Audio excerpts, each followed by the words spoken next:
ثامن ترسين سدت فاراتي جا بدء غزو الفرس بدي جل أبو غزو الفرس واللي بيجي فارس كن إيران تيار نتونه واللي بيجي سنة تجيف من سلام تجيف من كن جل أبو ساتي خنراد بنات كانت كانت نتاتين دولة الفرس دولة الفرس دولة الفرس موتمان بيجي فارس تنتاتي جا تحكم تحكم خهوج كنتو يخانو خفضت تات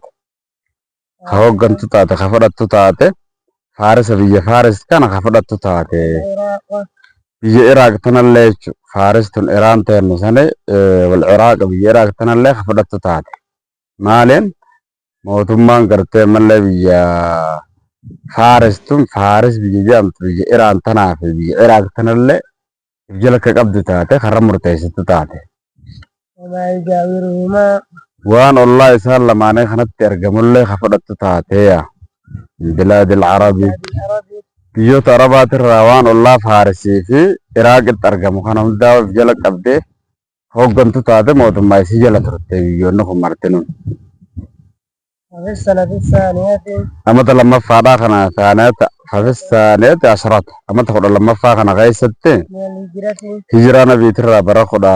لما فا خنا غيستي جهز أبو بكر جهاز جيسي أبو بكر نبان بكر جيسي جيشا ورارتكو جيسي تحت قيادة خالد بن وليد هو جنما خالد المولد جلت جيس خالد المولد وجنما يساخنا جلت هو جنما خالد المولد جزا ورانا ولا جلا خالد جاي هو جنما يساخنا جلت جيس جدو بام وأمره وأمره بسنة جي خالد خنا جابان بكري بفتح الأذلة وبلا بيجان كان جابس ودت بنو ودت كفتح چون غبي سن جابسه ورانا سنة جابسه ديجي موتما سي موتما قبچو فتين تنتنغاي موتما بيجسن جابسه قبچو رت اساجج تيم بيجسن قبي هوغنيه فغرم سنتون خيلاتك يچو من ثغور الفرس من ثغور الفرس خيلا فرس تراتات خيلا بيجي إيران كان راتات تكاجا كتينغا نمو بلانتم حرام مرتيسته چبوتا خيلا يسن راتات تيو قبچون سيدا برباچسا كان على الخليج الفارسي قالوا غلانا تنبيه فارس قالوا غلانا تنبيه إيران سنرت خيلا تكيسين تنو بلانتولي خيلا تكا قاوا بوتا ورانت نمسين بوتا ورانا سانت فرا دنكني قبن تكا کرتے سنيجا قالوا غلانا بيجي فارس رت بين الهندي وبحر العربي جيجا يدو بيجي هندي تيفي بيجي بحر عربي خنا بحر بيجي عربا خنا جدو رت ارغمتي بوتا مرتيسي تو بولا وكيان كون فكسن چابسيق ابي چورت ارغي من جنوب العراق غاريدا كب عراق كان رت سين سنو خطات جدوبا خرا کرتے كب عراق كان ركتات هيجا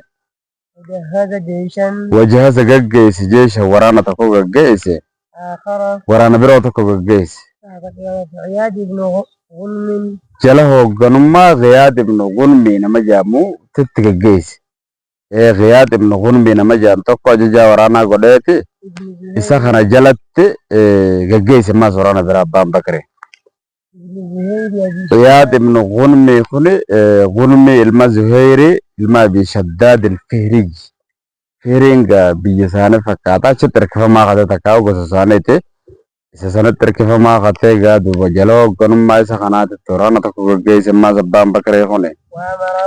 وامره بسنة أجاجين بفتح المسبق بفتح شابسيك أبشرة المصبخ وتا جامتو مصبخ بك جامتو خنا موضع غايسين بيجتكا أچي شابسيك أبدو يشرة إسا خنا أجاجين ماس من شمال العراق بتا عراق كان ركتات إسين سنو مصبخ انتنو عراق كان خرا کرتے ملے بتا ترت خنر گمتو جايب الله تجاه وصل خالد المولى كنا قمجه جدو بام العراق دانجا بيجي عراق كان قمجه كتب نبر رئيس قادو بنت بيجب دورا نبر رئيس إلى هرمز إلى هرمز إلى هرمز غير هرمز تبر رئيس عامل Hurmuz janeetiga bulchaa biyya saniitila. Aamil il-Fursi bulchaa biyya Fursi san qatee san garte. Gara isaa sanatti barreesse jedhuuba بالأبلة obbollaadhatti kan taate gaa'isiin obbolla akka ta'e inni sanu. Bulchaa biyya saniiti. Hurmuz sangaa bulchaa sanatti barreesse waraqaa. أسلم Khaalidii barreesse. Akkam jechuun katabe. Aslim taslam. أسلم تسلم Aslim aboo amane. Amantii kana jala butame. Taslam nagaa baata. Hamtuun jalaa'u nagaa baata. Sintuunu amantii kana jala butame gaa aslim taslam akkana barreessan gaa hooggantoonni waraana islaamaa hundinuu hoggaa biyya takka cabsu deeman ni aaman gaa dura. Ajajaa sanitti waraqaa barreessan. Aslim taslam amane nagaa baata. Nagaa baata hamtuurraa amani jechuu kanaan itti barreesse jedhuuba. أو يدفع Awidfeel jizya أو يدفع الجزية yooma lama dubbiin yookaanuu gibira nuu kafale nuti yoo gibira nuu kafalte sintuunu jaanii bara bulchuma biyya sanii dhaqee. Takka ammoo amane amannaan nuti sintuunu obboleeyyan sirraa deebina. Yookaan gibira nuu kafale. Haa yoo kana diddee oo illa وإلا kana lamaan ka didde yoo taate gaa فلا تلومن إلا نفسك lubbuu ta'e malee nama biraan si gaalinii jaanii bara. Nuti dhabama si godhuu dhufne gaa'e nama goggootaa bara ijoolleen islaamaa tune. Nuti gaa amma gaa jihaadaa dhufnee jirra biyya kee. Amane osoo nagaan nuti biyya teessatti hin seeninnitti amantii qabadhu. Yoo amantii qabatte nagaa baata. Yoo lakkii amantii kanallee hin fadhu jette amantii dirqee namni namarra kaa'uun hin taatu gibira nuu kafalee akka islaamaatitti gibira nuu kafalee buli sintuuni. فقد جئتك Lakkii kanaas hin godhu jennaan falaa taluumanna illaa nafsaka lubbuu ta'e malee nama biraa hin sigaalin nuti tarkaanfii keessa deebiin qabne sirra fudhanna jedhan. فقد جئتك Sit dhufeetiin jira بقوم orma tokkoon sit dhufe يحبون الموت kadoo jaalatan ormi sanuu كما تحبون الحياة akka isin jiruu jaalattanitti warra gartee shahidummaa harkatee jannata galuu fadhu kana warra akka isin jiruu jaalattanitti du'a jaalatan isin dhufee jaanii bara meeshaa jechi murannoon ni jirti jiruu gaanqee jaalatan hin beekan jiruu haalaan jaalatanii ummata akka isin jireenya jaalatanitti du'a jaalatan kana kanaan isin dhufee jira gaa dubbiin dubbii jabduudha kanaafuu yoo amantii ka qabattu taate qabadhu yookaan ummaa nuti ta'e hin beekne falammaa tasallama فلما تسلم hoggumaa dubbisu fuudhee هرمز Hurmuziin kun fuudhee hogguma dubbisu كتاب خالد waraqaa Khaalid ilma walii kan hogguma fuudhee dubbisu gaa waraqaa ajaa'ibaatii mira سبقه ilal maa'ee إلى الماء waraqaa sanni durse kara bishaanitti jechuun fuudheetuma bishaanitti darbe ajaa'ibaati gaa gaxaantummaa kana nayyama waan ta'eef waraqaa fuudhee bishaanitti darbe gurbaan. فتقدم خالد Eegaa ajaja isaa kana fudhachaa hin jiru waan inni irra fite kanaa mire fataqaddama Khaalidun Khaalidiis gartee malee dura bu'ee jedhu waraana isaa fudhatee egaa irra gale biyya isaa sanatti seene jechuudha. ونشب القتال Lolli isaan lamaan jidduu dardare Hurmuzii fi Khaalid jidduutti. وتبارز الخصمان تبارز الخصمان warri wal muggudu lamaan mubaarazaa walii bee jaatam. Mubaarazaa walii bee tabaaraza jechuun dirratti walifachi bee. Meegaa waraanni hoggaa walitti dhufee mubaarazaa jedhanii nam tokko lamachi baasanii bira. Aarri akka nama keessa jabaatuuf nama tokko lamachi baasan. Waraanni kaan tattaa'ee ta'e kaan isa taa'ee ta'e kaan isa taa'ee haybooti chibee kaan isa cirraattas ba jira lamaan kanaa waltuma. Ajjeesa wal ajjeesumaaf himre. Ajjeesee garee takka raawgaa ajjeese gareen taanis aarte aaraan guutamte ganaa lollee waliin lafaa haala santu ture mubaaraza jechuun akkas gamaa gamanarraa haa waraanni kaan ta'a walii bahuu waliif as ba'an amma jira lamaan Khaalidumaa fi Hurmuztu walees beeku kamamma faatodana خالد Khaalidiin gaa hedduu iyyaa lawaa lolaa kana beekaami tooftaa adda addaa qaree jira faatodana Khaalidun bobaa jala qabatee jaakam Khaalid Hurmuz kana gaa ogguma kana walitti dhufanii gamaa gamanaan tiyyan ol kaaseetuma gaa farda isaa kana mataa isaa bira hoggaa dhufu gurbaa akkanumatti asuma jalatti hammaaree akkanuma bobaa jala qabatee kutee gurbaan nama iyyaalaa وقتله fuudheetuma kutee ajjeesee jaakam wakkasara jundahu وكسر جنده waraana isaatis ni cabse yaakee walirra kaa'e akkasitti gaa dubbiin gaachiin biyyuma isaatu ganaa qabachuun taate akkasitti injifannoo addaa galmeesse Khaalid ibn Waliid hedduu gaa tooftaalee waraanaa garaagaraa barateetti ogummaan loluu kanaan beekama goota dabale as'ila gaafiidha maadaa kaanat tahkumu dawlatu faarisa maadaa kaanat tahkumu maaliif dowlaan faaristun biyya maaliif jala ka qabaatu taate maaliif jala tammattee jirti mootummaan biyya Faaris jechuudha. Faarisii fi Iraaq kanallee if jalatti qabdee jirti. Fe'ii sanatti bada'a ghazuuhaa dullisii bara kam keessa jalqabe. Waman qaada jeeshi fatxiha eenyutu hoggana waraana biyya san cabse. Ammaas yaad ibnu kun midlaan jiraan udkur khulaasatan mee dubbii gabaabsinaa dubbadhoon qitaali Khaalidin fi januubil Iraaq dula Khaalidiin kibba Iraaq kana keessa gaggeesse kana gabaabsimee akka dubbiitti godhinaaf irraa ibsa godhii jira. Khaalid waraqaalee ni barreessee mire hara gurbaadha. Akkam jechuun aslim taslam yookaan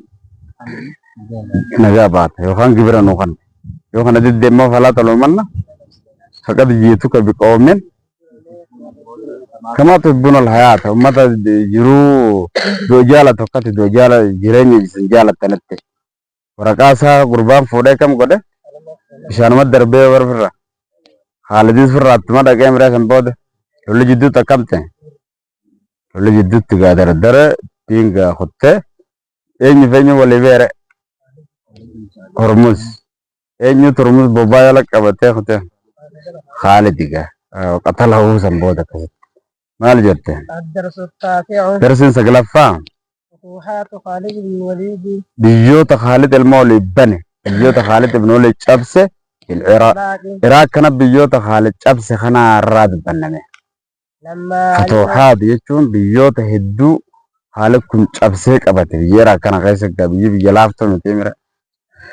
biyya bal'oo dhagaa'e maal jette duuba لما علم lammaa alima guma beeku jedhuuba mootiin biyya Fursii sallaa mootiin biyya Fursii gaa kan biraati maal jette duuba بقتل هرمز Hormuz ajjeefamuu kana Khaalid akkasitti Hormuz gaa bobbaa jala qabatee bara kuteen gurbaa ajjeese jechuu kana guma beeku akaza أخذ ni seene yujahizu جيش gaggeessuudhatti seene jeesha waraana بعد جيش waraana eega waraanaatti wal duraa duubaan bifa adda tahee waraana gaggeessuudhat seene قتال المسلمين gaa muslimtootaan loluudhaaf jecha jedhuuba muslimtootaan loluudhaaf jecha waraana eega waraanaatti wal duraa duubaa waraana gaggeessu seene bifa adda addan itti afarsee gaamma mootummaan biqisanii gaariidha maal jette خالد Khaalid yahzimuhum يهاجمون isaan numa cabse kadhufe Khaalid cabse kadhufe numa cabse وينتصر kadhufe numa cabse ajaa'ib وينتصر عليهم isaan irra tumsamurraan deemne Khaalid isaan irra tumsa harkata gaa Rabbi biraa heesi waraana dhufe kana ol duraa duubaan numa cabse kanaas tarkaanfiin inni fudhate ajaa'iba waraana seennaan Khaalid numa cabsaa ajaa'iba akka waan bar Rabbiin uummaddaa takka kanneef Khaalid kana ومكث ni ture Khaalidun خالد Khaalid fil Iraaq وراء biyya Iraaq kana keessa ni ture سنة وشهرين amata takkaa fi baatii lama achi keessa ture أدخل haseensisee jedhuuba في قلوب الفرس qalbii biyya Fursii warra Iraan kana keessatti الرعب sodaa haseensise bara lamaan san keessatti yookaan nu seensise amata takkaa fi baatii lamaan san keessatti qalbii warra biyya gartee Iraan san isaan san keessatti gaa sodaa seensise jedhuuba وافتتح ni caccabse ni babbane كثيرا min bilaadihim من بلاده hedduu biyyoota isaaniitti irraa taate biyya hedduu daakee caccabsee fixe فمنهم من أسلم isaan sanirraa gaa biyyoota Iraan kanarraa biyyoota sanirraa mana islaama namaa maneetu jira ومنهم من رضي isaanirraa marradi'a nama jaalatee jira بدفع الجزية gibira kafaluu jechuudha warra gibira kafaluu jaalatee jira وعاش hajiraateetu jira jedhuun بلاده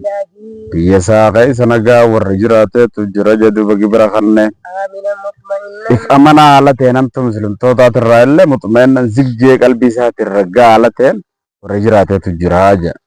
وهمه wa ahammul muduni irra ijoon yookaan irra jabaan mandaraa yookaan irra jabaan magaalaa التي افتتحها magaalaan sanuu yookaan mandarri sanuu iftatahaa qaysiisan cabse الحيرة Khaalid ka cabsee seene alxiira biyya xiiraa jedhamtu takka magaalaa xiiraa tan jedhamtu magaalaa sanii jedha عاصمة أراضي العراق aasimatu isiin aasimaa jechuun magaalaa guddoo arabil Iraaq magaalattii guddoo biyya Iraaq amma biyyi guutuun caasima qabdeera. Biyyi guutuun magaalaa caasimaa magaalattii guddoo qabdi. Finfinneen caasima Itoophiyaati. Magaalaa guddoo Itoophiyaa. Akkuma san Keeniyaan magaalaa guddoo maali magaalaan Keeniyaa guddoon magaalaa qabdi maqaa isiin beekneen. Keeniyaan biyya isiiti. Akkuma san gaa Misraas magaalaa guddoon Kaayiroodhaa mitasi. Akkasumatti kuma Riyaad hoggaa jentu Saudi Arabiyaa magaalaa guddoo akkasitti qabdi gaa. Tunis caasima magaalaa biyya saniiti. Iiraan tun. Faja'alaha.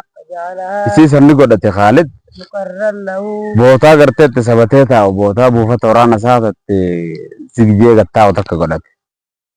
ومركزا مركزا للجيوش للجيوش الإسلامية buufata waraana Islaamaa godhayyaa kan magaalaa isaanii guddoo cabse. Barbaannumaa ajaa'iba. ثم صار ثم سار eeganaan deemni jedhuun waraana isaa fudhatee ilaa shimaal al-Iraaq. Biyyattii sangaa buufata waraanaa godhee karaa bitaa Iraaq kanarraa harka bitaa kana deeme maas biyya keessa. فساعد عياد Ni gargaare Iyaad ibn Gunmii kanallee على الفتح cabsuu irratti biyyoota garaagaraa cabsuu irra gargaare. Iyaad kana tokko dura dhaabbattee duraachisi qudidde dhufee irra deeme gaannee kanaas achi. Damma cimaa argaalet. كتب إلى عمان Ni barreesse ilaa ummaa Furs karaa hooggantoota hojjettoota jechuudha. Hojjettoota mootummaa gurguddaa warra Fursii kana warra Iraan kana isaan kanatti barreesse jedhuun يجدهم isaan doorsisu haala ta'e isaan sodaachisuu kanatti barreesse. Isaan doorsisu haala ta'e وينذرهم isaan dinniinu haala ta'e akkanan ta'ena caccabxaniiti kan taane taatanii kotta karaa nagaatiin mantii qabadha akkana ta'a kayyuu kana barreessaa. لرسائل خالد Risaalaalee waraqaalee Khaalid barreesseef ummaaltota hojjettoota warra fursiisaniif sanirraa الحمد لله akkana jechuu kana kun alhamdulillahi alladhii halla nizaamakum قدامكم ووهن كيدكم وفرق كلمتكم ولو لم نفعل ذلك كان شرا لكم فادخلوا في أمرنا ندعكم وأرضكم ونجز إلى غيركم وإلا كان ذلك وأنتم كارهون على أيدي قوم يحبون الموت كما تحبون الحياة كان جيب الرئيسة أوربان خطيرة الحمد لله هارون تربي تبو الذي حل حل نظامكم خرورة كيسن ترسيمو أدى كبني مارتا نتن كان خغبوس نظام كيسن خرورة كيسن كان هجي ألا قده خغبوس هارون تربي وهانا أنا خلاف فسه سيدكم كيدي تيسن توفتا هما سيادن كان خلاف فسه هجي ألا قده صدركا سي غبوس هارون تربي تجاجدو وفرق خغرغر باس كلماتكم جيتش كيسن bileeta isan gaata silaa tokkummaa isin qabna jettan kanallee hadiigee addaba baase Haaruun rabbii keenyaati. ولو لم نفعل ذلك Osoo nuti akka kana dalagu baanne ilaal jala deemne takka takkaan karooraa fi nizaama keessan daayine keeydii teessin tanallee balleessine wali qabama keessanillee adda diiguu silaa baanne كان شرا لكم isiniif hama taa'ure humna godhattanii jabaattanii diinuma kanattu mataa qaqqabachuu dhabdanii diin kanarraa fagaattanii gaa. Yoo qiyaamaa jaaba rabbii seenta waan ta'eef isiniif hama turee silaa akkasan isin dhiisuun keenya. فادخلوا Koottaa seenaa amma في أمرنا ajaja keenya kan islaaminaa kana jala seenaa ندعكم isin dhiifna nuti وأرضكم وأرضكم وأرضكم biyya teessan dachii teessanillee isin dhiifne isin irraa baana ونجد ni dabarra nuti wanajiz nuti ni dabarra إلى غيركم gara nama isin hin ta'inii biyya amantii hin qabne garte achi dabarreeti biyya biraa amantii yaamnaati isinummaan koottaa mee karaa isin hin jennu kana deema. وإلا كانت وإلا yoo kanan ta'in jedhuun ذلك وإلا jechuun yoonii fi isiniin kun amrii keenya fudhachuu baattanii